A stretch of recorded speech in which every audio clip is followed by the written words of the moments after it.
Let's see this question student what it is saying. Actually इसके अंदर दो statements दे रखे हैं 1 और 2। हमें ये देखना है कि क्या दोनों स्टेटमेंट्स करेक्ट हैं या दोनों ही इनकरेक्ट हैं, या फिर फर्स्ट करेक्ट है सेकंड इनकरेक्ट है, या फिर फर्स्ट इनकरेक्ट है सेकंड इनकरेक्ट है। ठीक है ना। इसके लिए हमें क्या करना होगा स्टूडेंट, इस तरह की क्वेश्चन जो है एनसीईआरटी से उठा करके लाइंस आती हैं और उसके लिए हमें एनसीईआरटी को प्रॉपर तरीके से पढ़ना होता है। ठीक है ना। तो इसमें हम देख लेते हैं स्टेटमेंट क्या कह रहा है।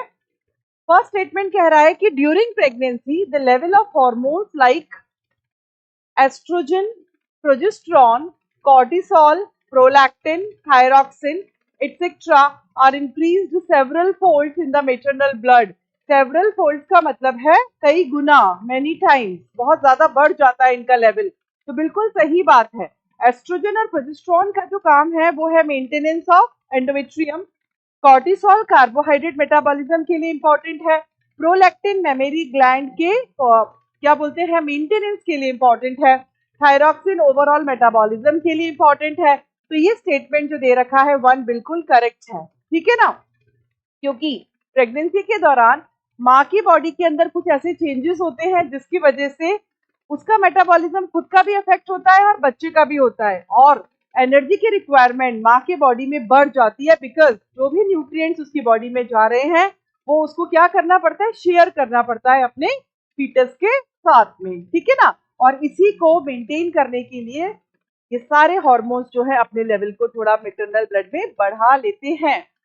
सेकेंड स्टेटमेंट है increase production of these hormones. ये जो ऊपर हॉर्मोन्स लिखे हैं 5-6, इनके इंक्रीज प्रोडक्शन की वजह से it is essential for supporting the foetal growth. Yes, foetus की जो ग्रोथ की रिक्वायरमेंट है वो भी फुलफिल की जाती है थ्रू दीज हॉर्मोन्स, जैसे थायरॉक्सिन है जो कि कार्बोहाइड्रेट, फैट और प्रोटीन का मेटाबॉलिज्म करके देता है।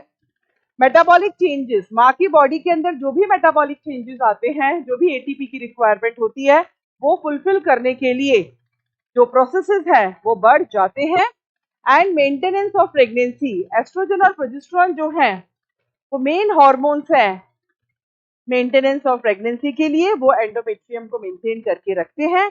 और इसी दौरान प्रोलैक्टिन जो सिक्रीट हो रहा है वो भी मेमोरी ग्लैंड को क्या करता है, डेवलपमेंट में हेल्प करता है ड्यूरिंग प्रेगनेंसी। तो आई थिंक दोनों ही स्टेटमेंट बिल्कुल एज इट इज एनसीईआरटी के अंदर दे रखे हैं बच्चों, और दोनों ही स्टेटमेंट अपनी अपनी जगह पर बिल्कुल करेक्ट हैं। So both 1 and 2 both are correct. It is like this. अब तो आ गया होगा समझ में। तो both statement 1 and 2 are, A will be the right